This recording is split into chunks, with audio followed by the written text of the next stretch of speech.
maar op die oomblik sit ons in so 'n onsekere mark.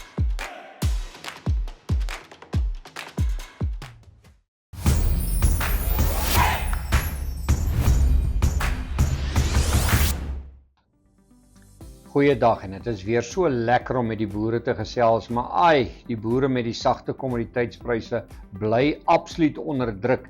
En iemand vra vir my nou die dag, Frans, wat is jou siening rondom die witmielie-prys? Kan hy opgaan, want ek kan nie teen hierdie vlakke plant nie. En toe sê ek vir hom, jy sal dit nie glo nie, maar ek dink die groot beweging nou hang af van wat meneer Trump gaan doen. Wat hy op sosiale media plaas, dit bepaal die pryse van hierdie goed. So dit is jammer om dit te sê, maar op die oomblik sit ons in so 'n onsekere mark en hierdie grafiek, Brent-olie, bevestig dit. Ek wil graag hierdie lyntjies gou vir die boere intrek. Daar's 'n gapingkie wat gevolg het. Dis 'n gaping na bo. Julle kan sien daai twee kersse raak nie aan mekaar nie, met ander woorde daai emosie is hang in die lug, is nie uitgesorteer nie. Daar's nog 'n gaping, ek gaan hom ook intrek. En nou gaan julle sien dat ons eintlik hier binne 'n groot gaping twee gapingkies het. Nou dit weet ek nou deur die jare dat wanneer jy dit kry, daar's die groot gaping en dan hier kry jy nou 'n gaping en 'n gaping, dan moet jy weet daar heers ongelooflike onsekerheid rondom hierdie prys. En Brent-olie, kyk, hy klein kersie daar, ek hoop julle kan hom sien. Daardie kersie noem ons 'n kantelkersie en 'n kantelkersie skree net vir een ding en dit is totale onsekerheid. So, hier's 'n venster, daar's 'n venster, ons is binne een groot venster en dit bevestig totale onsekerheid. So, die olieprys gee nie leidrade deur nie, maar daarom wil ek kyk na Omnia. En Omnia is die groot kunsmisvervaardiger. Ek weet daar's sprake dat daar's van hierdie amper kan jy sê produkte wat Omnia net nie kan invoer nie en dat daar 'n groot tekort kan wees. Maar nou wil ek vir boere sê, as jy kyk nou na die oorlog in die Midde-Ooste, hierdie prys bly net hier. Vir die laaste kan jy amper sê 10 dae beweeg hierdie prys in 'n konsolidasie en dit beteken dat eintlik is die slegte nuus vir die oomblik verdiskonteer en dat die Omnia handelaars of die kunsmishandelaars weet nou dat die olieprys is hardnekkig hoog, inflasie is besig om in die gang te kom, almal sukkel om materiaal te kry om kunsmis te vervaardig, maar die aandeleprys sê daar's verkopers. Hierdie aandeleprys begin nou al lyk of hy wil omdraai en dit beteken dat die ingeligte beleggers dalk sê, jong, al die slegte nuus is nou verdiskonteer, daar kan dalk 'n verligting in pryse kom. So nou wil ek amper vir boere sê, as hierdie vlakkie breek, dit is R92.51 en dan die 50 dae bewegende gemiddelde wat lê op R89.60. As hulle verander in weerstande, met ander as die prys onder hulle kan inbeweeg, kan jy miskien 'n verlaging kry in die Omnia-prys, maar jy sal ook sien dat kunsmis dan dalk skielik meer beskikbaar raak of dat die prys dalk so 'n bietjie kan afgaan. Kom ons kyk na AECI. Hulle is nou nie so net suiwer op kunsmis uit nie, maar hulle is ook betrokke. Daar sien jy dieselfde prentjie. Hy beeg om. Hulle is al reeds by die 50 dae bewegende gemiddelde en ek wil my amper verstout om te sê, daar's die lyn amper dieselfde as by Omnia. Die 50 dae gemiddelde en die weerstand raak baie naby mekaar, met ander woorde, daar is baie steun daarso en as die prys met ander woorde onder daai vlakkie kan beweeg van R106.94 kan jy dalk net verbaas wees om te sien dat selfs AECI se prys dieselfde doen as Omnia en dalk ook 'n verligting daar bring. So kom ons sluit dan net af na die rand, want ons weet mos nou die rand is nou maar die ene wat ons heeltyd hierso ons koppe laat krap. Kom ons kyk 'n bietjie na hom en dit is baie min wat jy sien. Ek wil dit eintlik vir die boere wys. Dit is baie raar dat jy 'n venster of soos in hierdie geval 'n wegbreekvenster kry in die rand en dit beteken dat daar is so groot onsekerheid rondom die rand.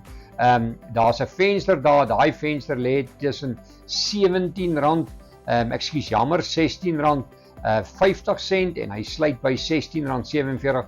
Terwyl hierdie venster is, wys dit daar's 'n verswakkende rand in plek en dit kan, amper kan ek sê, mag dit so wees, dalk die sagte kommoditeitspryse so effe wip. So kom ons hoop dat hy bly bo 16.47, dan kan ons dalk weer deur sien vloei na die sagte kommoditeite, want boere kan, wat ek weet van baie van my boere wat by my ingetekende lesers is, kan nie plant teen hierdie vlakke nie en hulle is baie gestres oor die duurder kunsmispryse. Wel, besoek gerus ons webtuiste www.fransdeklerk.com vir meer inligting en ons kuier weer.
Theodore van der Weijden.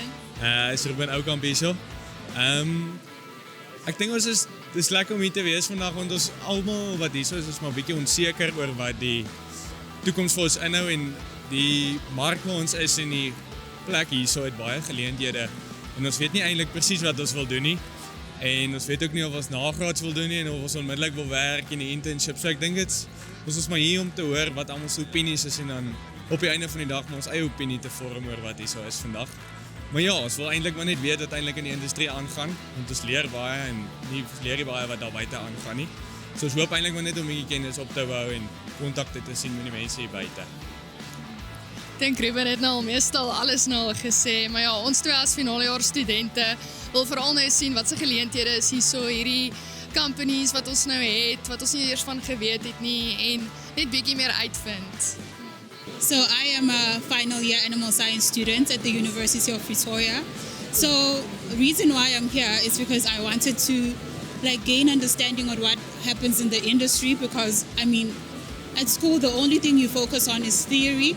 So I just wanted to see what they do, a day in the life of an animal scientist, And